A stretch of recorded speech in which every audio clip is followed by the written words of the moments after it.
The subject that I have chosen, in fact, they had given me 4 subjects, was something which is very close to our business, and it is of a great relevance for our business. So before I get into the subject, I'm going to kind of build a context so that there is a better connection in what we are talking and the issues that I'm trying to put on the table. Who are we? That's what we are. We have a wide range of products, largely hydration. So our definition of our business is we will be present in anything and everything that is drinkable as long as it is non-alcoholic. So our canvas or universe of operations is non-alcoholic, ready to drink. It is something which has to have commercial value. The other aspect and the good aspect about Coca-Cola that I find personally is that we operate across the world, across societies, across cultures, across what we call economical stratas. And there are a few issues that are currently what the business is grappling with. So to give you a quick statistics, we operate across all countries in the world except one country, which is North Korea. And there are reasons for why we don't operate in North Korea, because it's a dictator regime and all of that. What are the common issues that we encounter when we go about doing business and conducting our operations across the world? And the common issues that you will see is that there is an aging population in Europe, in some parts of Asia, like Japan, Australia. Australia is able to offset that because there's a lot of immigration happening. But aging population is becoming an increasing concern for the developed nations. There is the other issue that we are seeing is around shifting of economic centers of gravity. When I mean economic centers of gravity, I'm talking not only in your regional and local setup, I'm talking of also when you talk continents and countries. So we are seeing a lot of economic activity shifting from the west to the east. There's a lot of democratization of economic activity. So there are parts within Africa where you are seeing accelerated economic activity. So it's not only the South Africa, it's now going across the continent. And these have very serious ramifications, ramifications may not be the right word. They have an impact, positive impact, and we will talk more about that. So the third point is about well-being. So as you have economic development, social development, infrastructure development, the well-being of people who live in those areas improves. And then there is something which is very, very apparent in India, in the Indian context. We are seeing a huge shift from rural coming to urban centers. 2 weeks back, I was in deep Uttarakhand, and I was shocked to see that there were villages which would have about 50, 60 houses, and the total population of the village would have been when they were at their peak, would have been at about 300, 400 inhabitants. It had become a ghost village. There were hardly 22 people living in that village. And then when I asked them, where are the others? I don't see any youth. I don't see, adults here. It's more the aging population. And they say they have all gone to the urban centers. Okay. So while we might be very comfortable living in our cocoons, which is the urban centers, there's a lot happening in and around us, which will have strong bearing on how we live, how we travel, what we eat, what is available as resources, quality of air, water, sewage, all of that. And of course, I don't have to preach to you the fifth point. It's about, connectivity. When I was growing up in school, and if I had to make a call to my cousin in Trivandrum, it would be a whole day exercise. You had to book a trunk call. It would take 4-5 hours, and then the connection would happen, and 60-70% of the time, no connection would happen. So we are now living in a world where it's a completely wired world, which means whatever happens anywhere in the world, you get to know of it, you can talk to people, you can connect. So all that has got, it has a strong impact on the way we live and we conduct ourselves. And of course, sustainability, that's the new order. It is something which will decide the fate of businesses which will succeed, businesses which will fail because they have ignored the subject of sustainability. With that context, I would want you to, most of you might have seen this video, but I still want you to see this video is because it has a very profound impact across policymakers, politicians, universities, school children, governments, and this is Greta Thunberg, and she has something to say.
Great. Okay, so this is a low point in my presentation where she's painting a grim picture, and from now on we will try to take off, okay? So this is Greta Thunberg. You will find similar videos of young, I wouldn't like to call them activists, but people who show you the mirror and say, you know what, it's time that we redesign, reset ourselves in the way we do, the way we are living as societies.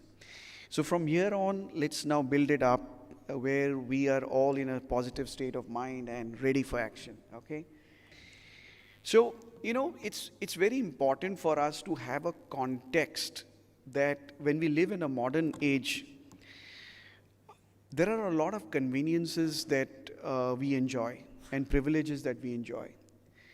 Today we don't eat from the farm land. What comes to your house is either cleaned, processed, packaged. And there is a reason for that. The reason for that is that you can't bring, we spoke about the fact that there's a lot of shift happening from the rural agrarian setup to the urban, which means that food, which is so essential for our existence, hydration, liquid, which is so essential for our existence, will have to be brought to the consumption centers. It's a logical connection. And we have to ensure that there is food safety, there is hygiene, there is commercial packaging. Why I'm saying commercial packaging? You may want to consume 100 grams. Somebody else may want to consume half a kilo, 500 grams. A mom would like to carry, a bigger packet for home consumption. So those conveniences will have to be offered. So they are called economic formats of trading, which means, of course, you need a career. How will you package the material? So traditionally, if you go back 50 years back or 100 years back, people would carry fresh produce, bring it to the cities, go home to home, sell. But that is no longer possible because it has got its own limitations of storing food, preserving its integrity, its hygiene, so that when you consume the food, you are consuming the nutrition that the food is supposed to give you. And of course, when you look at the food sector, you will realize that they use metal, they use PET, they use rigid plastics, paper, glass, and whatsoever that has been put out there. And unfortunately, once the packaging, the food is consumed or the beverage is consumed, we have not evolved at the same pace at which, in terms of infrastructure, that what do you do with this packaging? So for the last 25, 30 years, all this packaging is being left uncontrolled. And in lots of neighborhoods that we live in, you will find it is littered on the, littered in the neighborhood. A lot of that finds its way into landfills, which is creating a lot of stress on environment. But regulators cannot act, guidelines cannot be created, because it is not only about the producers and the brand owners acting, it is also about the social engineering that will be required, the way we consume and the way we responsibly dispose the material. So, in absence of a formal system, there is a huge thriving informal sector. And you will be surprised to know that this sector is employing roughly about 1 crore of people who earn their livelihoods by picking up used packaging material and bringing it back into circulation. Kind of a closed loop. The other thing that I wanted to kind of park with you was the fact that there is a lot of stuff around plastics that is going around. But let us pause here for a minute. And because of my earlier experience as a supply chain director, I have had the experience, and I also challenged the system, saying that why are you moving towards plastic? Why not more glass, which is returnable, and all of that? So one has to understand why things are happening the way they are happening. If you go back 200, 300 years back, the Mohenjo-daro, Harappa civilizations, the Greek civilization and all, you would see a lot of metal that was being used initially to do commercial transactions. Then evolved glass. And it is only in the 20th century that it came into paper started getting used a lot. And after paper came the 80s, 85s, where suddenly you saw plastics coming up rapidly. Today, almost 90% of food and beverages are packed in plastics. And the question that we need to ask ourselves, why is it like that? If you start with metal, metal is not an infinite source. Metal packaging is a heavy material, which means it has its own carbon footprint when you are transacting and you are moving material. So you move to glass. In case of glass, when you start measuring the carbon footprint, you realize that you cannot ship glass. The moment you start shipping glass, suppose you have got a factory in Manesar and you start shipping glass to Meerut, which is about 150 kilometers, the carbon footprint increases dramatically. So the amount of fuel energy that would be required to carry 1 kilo of food from this point A to point B in glass, and the glass has to be brought back, is probably 3 times more than the carbon footprint of the plastic packaging. So there were environmental reasons, there were economic reasons why we moved from metal to glass to paper. Paper has its own challenge in terms of retaining the product integrity, in terms of its oxidation barrier, in terms of its moisture barrier, in terms of its UV barrier, the ultraviolet barrier. And what came up in the 80s was this big explosion of plastic, which kind of solved everything. And it also gave convenience to the consumer. So if you are consuming a Coca-Cola out of a glass bottle, the bottle weighs 280 grams, and the liquid in that bottle is 200 milliliter. If you consume the same Coca-Cola or the juice in a PET bottle, the weight of the bottle is 12 grams, and the content is the same, the 200 ml. So you see material. One has to also connect and have the context that how materials are getting consumed. Aircrafts, when we came out of the World War II or World War I scenario, were 99% metal, except for the tires. Our cars were up to 60s were 95% metal. And walks in plastic, today almost 35%, 40% of aircrafts, which is the highest state of engineering, are made of plastics, or they are composites. Cars today that you see on the road are almost 30% plastic. So there are reasons for that. Now, the question is, let's go one step beyond, one step deeper. Metal, wood, paper, glass, it comes from natural resources, including plastics, they come from natural resources. When I mean natural resources, for me symbolically it means soil, it means land. Land is not infinite. Land is finite. Land can be used to do 4 key things that sustain human life and, the animal life, the flora and fauna that would support human existence, is primarily for food, for fuel, for feed. When I mean feed is the dairy and the poultry and all of that. And the 4th is fiber, the cotton, the textile.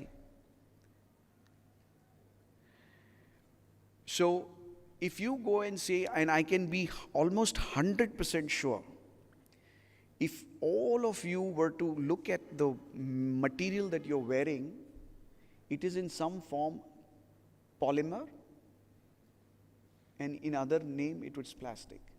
So the PET bottle there is polyester as a material, but it is rigid polyester. So there is called rigid polymers, there are flexible polymers. Textile is largely the non-cotton, whether it is, your jacket, your shoes, your sole, your undergarments, your tie, they will be made of polyester material. So that's also plastic. Now the question is, why did we move there? We moved there because, of course, they had superior qualities, but most importantly, there is not enough land to grow cotton. There are not enough mines to dig into for metal. There is not enough silica for industrial use for packaging that's available economically. So there is not enough forest. Now, how is paper made? Paper is made out of wood pulp. You would be surprised to know that the Indian consumption of paper has to depend on pulp coming from outside. We don't have enough forests. So if people come and say, you know what, stop plastic and let's move everything to glass and paper and metal, the question is, where is the source? Where are the minerals and where are the forests which will support that format? Keep that aside. Okay, keep that aside. There is also a growing population. Consumption has been growing rapidly. My thumb rule with my parents was that when I was growing up as a kid, I used to get a pair of shoes every 2 years. So that was the state of affairs. And it was not that our family was, my dad was an engineer. By his standards, by societal standards, we were well off. But there were constraints. The same level of employment today, that person's son or daughter would probably be buying 2 pairs of shoes or 3 pairs of shoes. So freeze that thing in your mind that consumption is going up. And why consumption is going up? Because there is overall economic development. People want more choices. It's a good thing to do. But we have to start building a responsible behavior in the way we consume and dispose. So what you see out there is the statistics of how packaging is suddenly consuming so much plastic because there is convenience that consumers are demanding. I want to consume on the go, which means I want to buy and move. How many of you in the last 2 years actually stood at a shop, opened a glass bottle and drank? So there are very few of you. Okay, how many did that in the last 1 week? Okay, again there are a couple of maybe 7, 8, 10. But if I ask you how many of you consumed on the go, almost all of you will say, we consumed on the go. We picked up something and moved. Even if it means that your dad, your mom prepared something, wrapped it up and gave it to you and said, run. It's on the go. That was not there in the past. 50 years back, sorry, that's not how we ate food. You were made to sit or stand and you consumed it there. You washed your dish and then you got out. Okay. So these things are changing. It's evolution. Okay, move on. Sorry, I think I have control.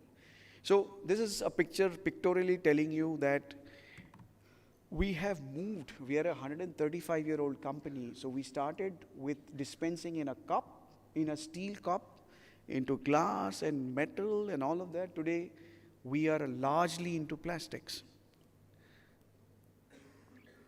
And of course, we spoke about that, where economies and civilizations were growing in a manner where you just exploited and you made economic profit.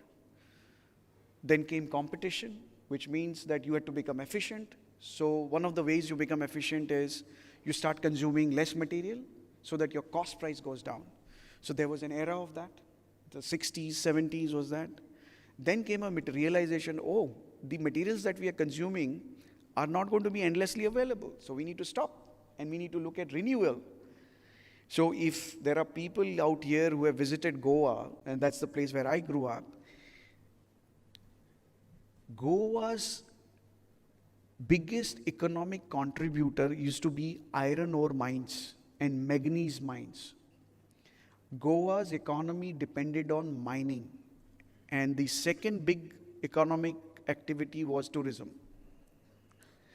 Almost 15-20 years back, the government took a decision that they will stop mining because it had started having impact on the environment. So one has to realize how we are evolving as a civilization or as a society. And then today is the era where we are saying, no, you have to have a symbiotic growth, which means that sustainability, that has become the word. If you have to grow, you have to grow revenue, you have to grow profit, you have to find a way how you are doing renewal, how are you building closed loop economies, how is it that the plastic bottle or the crate or the whatever you're using is in a renewal mode, in a closed loop mode. And I think I need to give more time so I'm going to rush now. So we as a company took a very bold decision, which was that by 2025, first of all, everything that we use for packaging has to be recyclable. Anything that is not recyclable is out. Second, we said that for every container that we put out there across the world, we will collect back equivalent quantity by weight, which means it has to be brand agnostic, geography agnostic, but equivalent quantity is something which we will bring back, and we will create infrastructure to take this material, and 50% of the material goes into recycling. There are some countries where we have reached levels of 78%, 80%. If you go to Germany, for example, 78% of our PET bottles are recycled PET. Okay? So that's a very bold decision that our organization has taken. And of course, you bring back bottles, you regrind them, you convert them into flakes, it is converted to industrial feedstock, and then it goes back into packaging. I'm not going to talk about it as it's too detailed. And of course, as I mentioned to you, I tried drawing that equation that starts as rigid plastic, rigid polymer, but when you recycle it, you tend to lose certain mechanical properties if you don't have the technology, and you get it into what is called fiber, polyester staple fiber, which goes into making of textile. In India today, almost 8 lakh metric tons of PET against a consumption of about 10 lakh metric tons of PET used for packaging is converted into PSF, polyester staple fiber, which goes into textile. And textile is a very big industry in the country. The question here is also about not doing it alone. It's about bringing industry together. There was a topic, I had a choice where it was open format versus proprietary systems. So on the subject of environment, I have been very vociferous in saying that there is nothing that we should claim as it is Coca-Cola. No. The bounties of nature are for the well-being of everybody. So whatever is available by way of fruits, air, land, water, is for the prosperity of all of us. Nobody can come and say it is for my prosperity, even if it is Mukesh Ambani. He can't say, I own this petro field, this is mine, sorry.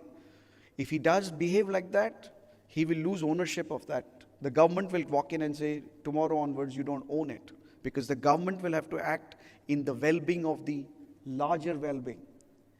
It is with that frame of mind I wanted to challenge you and kind of live and grow with the concept that anything that you do for the environment is in what we call non-compete zone. Anything that we do positive is for everybody to adopt. because it will eventually result in freeing up more resources. And this is one where we had actually made an announcement in September where we will bring in Indian organizations to work on the subject of collecting more used packaging and putting it back into recycling. Right now, somewhere in the Coca-Cola Company, someone has an idea, an experience, a skill, or an insight that can help us, individually and collectively, achieve our vision. But where are they? Who is it? Is it you? To find out, we need to be open, to connect, learn, and share. When we're open, we all have something to gain by teaching and learning from each other. Being open gives everyone the permission to see mistakes as opportunities, turn colleagues into collaborators, and ideas into action. Are you open? It's as simple as offering a smile to a colleague, opening a door, or sharing your thoughts and questions. So open your mind, release your knowledge. You'll grow. We'll all grow. It's our openness with each other that'll be our not-so-secret ingredient for bringing the world more opportunities to open Coca-Cola. Coca-Cola Open. Connect, learn, share,